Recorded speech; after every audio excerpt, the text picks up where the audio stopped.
En nombre del Padre, del Hijo y del Espíritu Santo. Amén. Amados hermanos en nuestro Señor Jesucristo, con este Jueves Santo comienza dentro de la Semana Santa el Triduo Sacro, que gira alrededor de la pasión y muerte de nuestro Señor. Y el Jueves Santo fue cuando justamente instituyó el sacrificio de la misa y el sacerdocio, y lavándole los pies a sus discípulos, quedó expreso la ley de amor, de amaros unos a los otros, amar al prójimo, como reflejo del amor en primer lugar a Dios sobre todas las cosas. Y vemos que San Pablo hace una crítica con respecto a la comida, y era que antiguamente estaban vinculadas el ágape, la comida, la cena, y después el sacrificio. Y por la corruptela,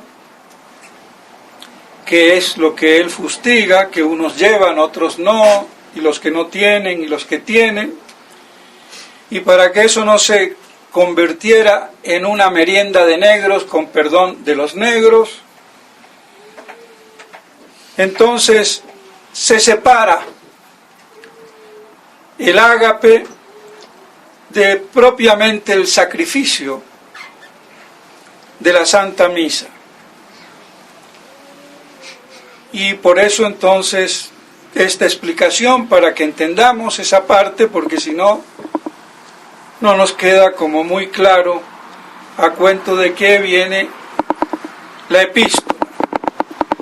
Y como ven, la epístola muestra cómo nuestro Señor consagra su cuerpo y su sangre, porque eso es la Eucaristía, consagrar el pan y el vino, transformar esa substancia de pan y esa substancia de vino. Hay que hablar de substancia, términos filosóficos, no hay nada que hacer, es la Iglesia, para convertirlo en la substancia de su propio cuerpo y de su propia sangre. Y por eso ese cambio de sustancia se llama transubstanciación.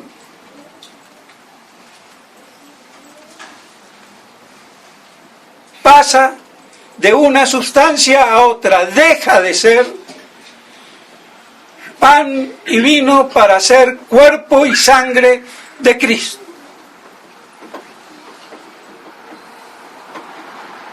Y así, por esa doble consagración, instituir el sacrificio de la misa realizado sacramentalmente, reproduciendo su inmolación en la cruz y con muerte de cruz. Por eso es su testamento, y testamento de muerte con su sangre derramada. Y esto se operó una sola vez físicamente. Y se reactualiza, se reproduce sacramentalmente hasta que vuelva Cristo, apocalíptico. Por eso no dejará jamás de haber, por lo menos en el universo mundo, a pesar de la nueva misa, que es de todo menos sacrificio, y por eso no es misa. No hay nada que hacer. Hasta que venga nuestro Señor, no faltará por lo menos una misa, porque lo dijo en lo que acabamos de leer, en la epístola de San Pablo. Y esto haréis en memoria mía hasta que venga. ¿Y cuándo va a volver? El día de su gloriosa parucía. Más apocalíptico, una y mil veces más, no puede ser. Aunque de esto el clero supinamente planea en la inopia de la más vil y absurda ignorancia. Y esa es parte de la decadencia que nos toca hoy asistir, ver, palpar y sufrir. Pero hay que sufrirla con entereza y con fe heroica, porque muchos se quedan en el camino, pierden el derrotero, el rumbo, el norte, pierden la fe. Tarde o temprano, porque estas cosas no se han predicado con el énfasis necesario. Y el mundo nos absorbe, nos corroe, nos oxida y nos pudre. Y esa es la oposición que hay, intrínseca, entre Cristo y su iglesia y el mundo, que es gobernado, regido democráticamente por el príncipe de este mundo. No lo olvidemos. Pero ese principado tendrá que finalizar, concluir. Y eso no será ni un segundo antes, sino el día de la gloriosa parucía, hasta que vuelva nuestro Señor. Y hasta tanto habrá por lo menos una Santa Misa, aunque no sepamos dónde. Por eso hasta el último momento, por lo menos quedará algún sacerdote válidamente ordenado y que diga la misa tridentina, la misa de San Pío V, como se la suele conocer, o la misa de siempre. No la nueva misa. Lo lamento. Lo lamento por toda la línea media, que es tan tradicionalista como nosotros. Pero se traga la liturgia falsificada. Por eso son línea media. Y se tragan también la jerarquía desjerarquizada. Ven la crisis, pero no me toquen a su santidad el Papa. Porque la culpa no es de él. ¿Y de quién va a ser? ¿De la monachita? ¿Y para qué está ahí? Para ser el garante, el defensor, no el traidor, el Judas.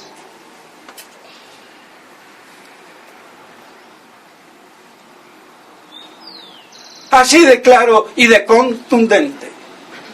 Entonces nuestro Señor opera por su divino poder la transubstanciación, para que así como el pan alimenta, Él nos alimenta con su propio cuerpo y su sangre. Ese es el baño que nos santifica. No lo olvidemos. Hemos sido enjuagados, lavados en la sangre de Cristo derramada en la cruz.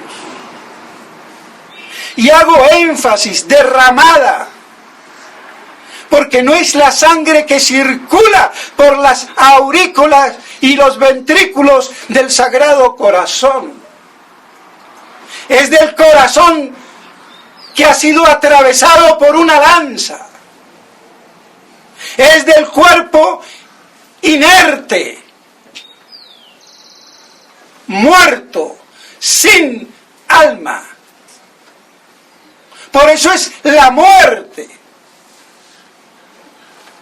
Aunque ahora esté glorioso. Y eso pasó una sola vez, y lo que se hace es que se reproduce, se reactualiza de modo sacramental. Y por eso la misa y el sacerdote, porque el sacerdote es sacramentalmente alter Christus por la participación a la gracia personal.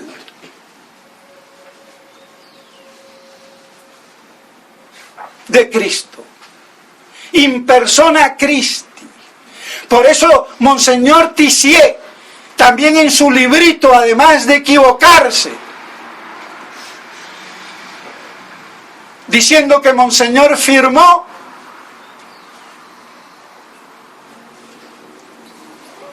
la libertad religiosa, grave error.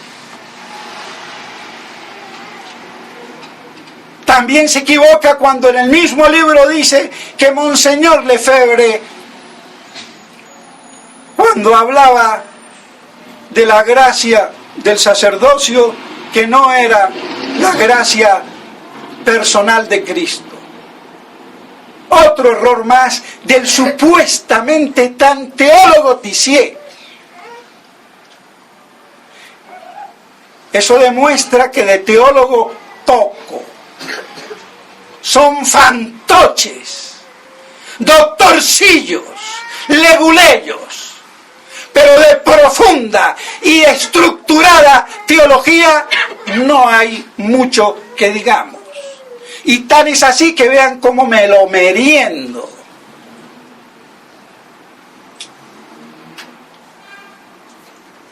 Pero claro, esto no es patrimonio del clero. Porque al clero que va a un seminario, pareciera que lo que menos aprende es para lo que va. Y lo que se le enseña es un baño, como un baño de oro, a un objeto de cobre, o de hierro, o de plata, que se lo dora por fuera,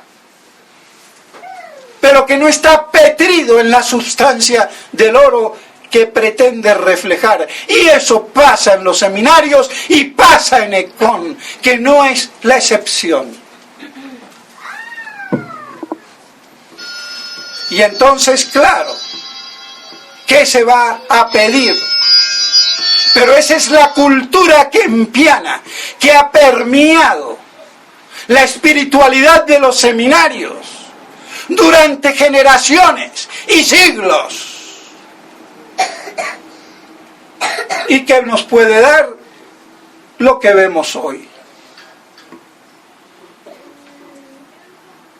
Pues bien, por eso entonces hay que recordarlo, que en la institución de la misa y el sacerdocio están implicados. Por eso nuestro Señor lo instituye el mismo día antes de su muerte. Para que mantengamos así su testamento firmado con su propia sangre, ya no con sangre de becerros y de machos cabríos. Y no en la genealogía que desciende de Abraham por vía sanguínea, sino el Nuevo Testamento de la nueva alianza en la sangre de Cristo. Y por eso el odio a todo lo que represente esa sangre. Y de ahí que Satanás tenía que acabar con la misa. Es apenas lógico.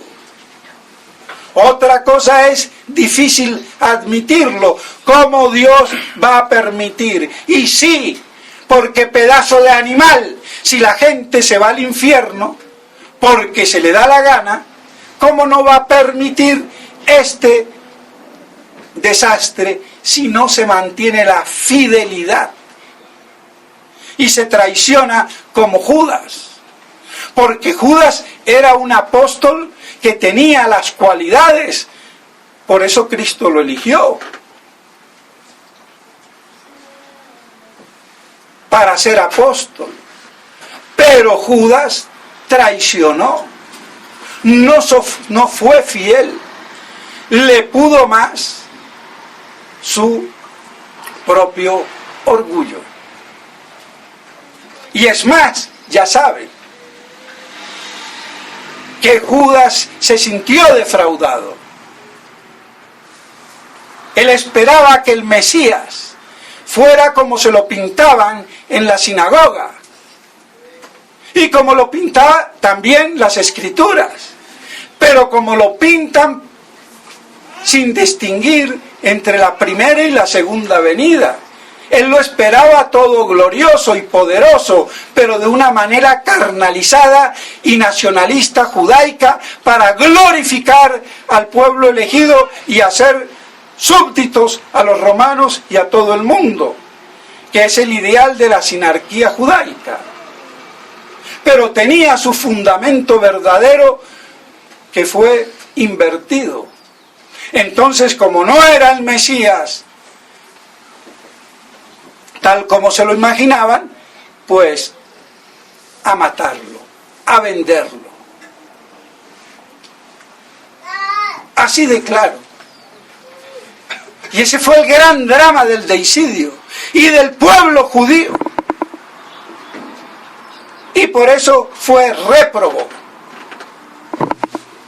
Pero claro, esa reprobación llegará el día en que le verán venir, como dicen las Escrituras, y se arrepentirán.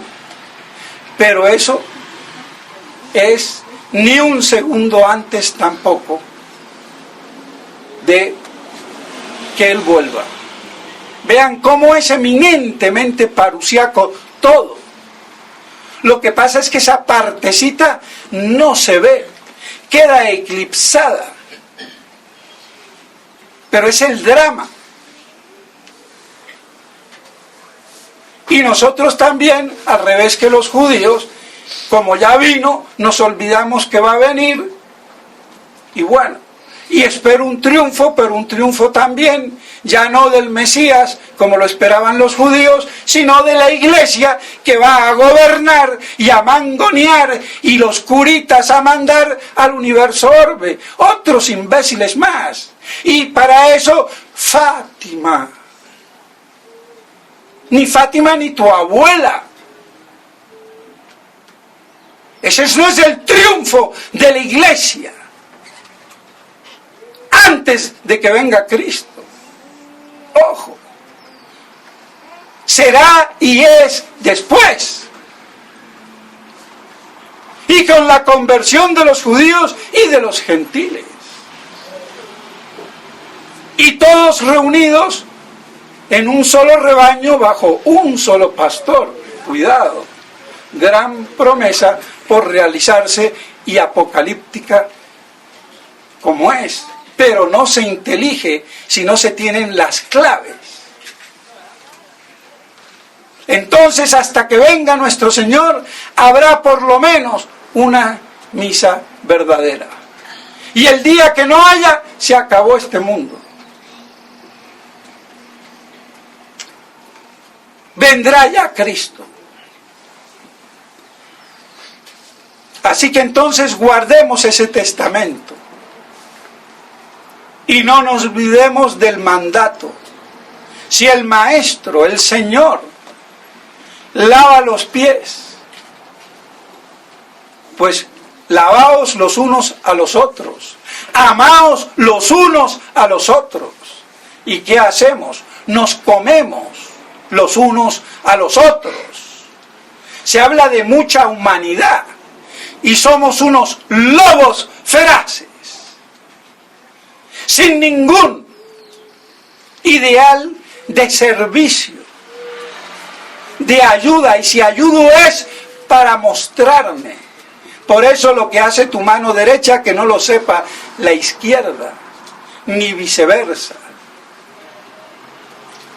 Entonces, cuando hablamos de tanta humanidad, es el momento más inhumano. Así que recordemos el mandato de amor al prójimo por amor a Dios, no por el prójimo en sí mismo,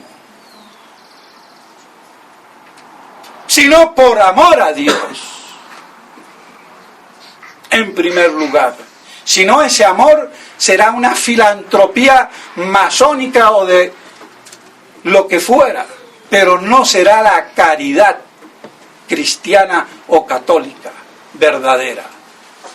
Entonces, mis estimados hermanos, que esto nos ayude para avivar, y no como esos centros de avivamiento protestante, de que la cual Colombia está lleno hoy en día, sino a avivar ese fuego en el verdadero amor a Dios, en lo profundo de nuestra alma y de nuestro corazón, y así le amemos por encima de todas las cosas, y como fruto de ese amor, la verdadera fidelidad, conservando lo más sagrado de la Iglesia, el sacrificio de la Santa Misa. Por eso quizás Dios permitió que Notre Dame se incendie, y como dijo un curita por ahí sabiamente, así se purifica.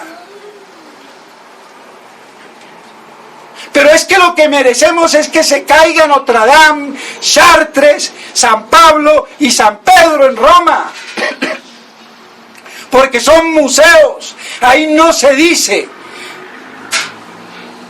la Santa Misa. Y no vamos a adorar los muros, porque esos muros son lo que la expresión de la fe, y la fe que gira alrededor del altar, y ese altar ya no existe. Entonces, por un lado, bien hecho, aunque parece ser que fue intencional. Y yo no me imagino qué pirulo va a hacer un incendio a esa altura. Y cómo los bomberos franceses, que son los deportistas y más exigentes, no hayan llegado a tiempo. Pero Dios también permite que el Islam, podemos pensar ellos o los judíos detrás de ellos, pero le abrieron las puertas y ahí tienen.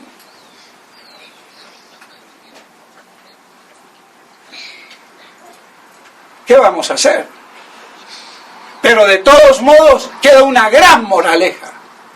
Y vean que se salvó el altar antiguo y se destruyó el altar de la nueva misa.